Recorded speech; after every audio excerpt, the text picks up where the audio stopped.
Hey, Foothill, it's Wednesday the 20th, and we're kind of continuing through Romans chapter 8. And if you recall last time, Ben, we left off with this incredible, what theologians call this golden chain of salvation, right? God foreknew us and predestined us and called us and justified us and glorified us, right? Like they're past tense, like they're such a reality that God puts them in His mind in the past. They're going to happen. And now Paul sort of just launches off, and listen, he's going to ask basically 7 questions that have this answer of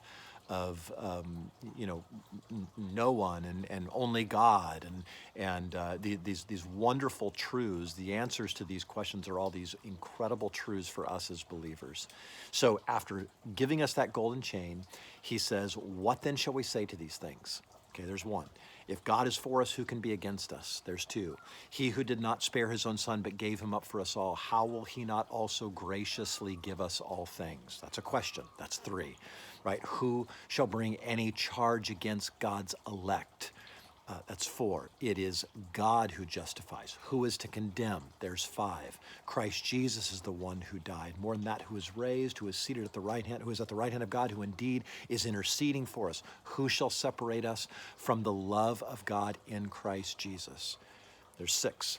Shall tribulation or distress or persecution or famine or nakedness or sword?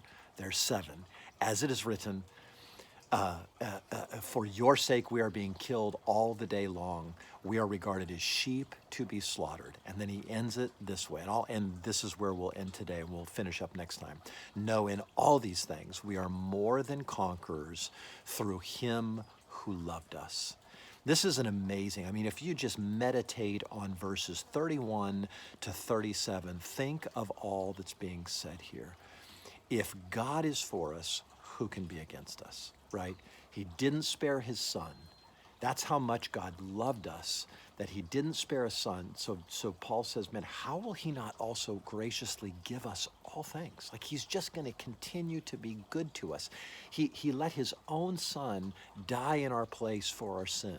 How magnificent is the love of God. So now, when we feel condemned, when we feel like maybe during this time when you've been home alone and you're starting to realize some things about your own sin, he's saying, who can bring any charge against God's elect? It is God who justifies, not the law, not some behavior of ours. It is God who justifies. Who is to condemn? Christ Jesus already died, right? He's been condemned in our place, right? It's that wonderful old "in our place condemned he stood," right? So he's the one who died. More than that, who was raised, who is seated at the right hand side, and right now is interceding for us. It's amazing, right?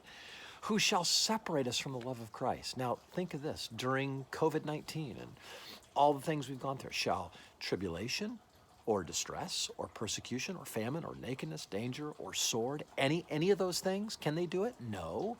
Now, he goes on to say, we're being killed all the day long. We're regarded as sheep to be slaughtered. Christians aren't insulated from suffering. We do suffer. And yet, he says, in all these things, we are more than conquerors through him who loved us.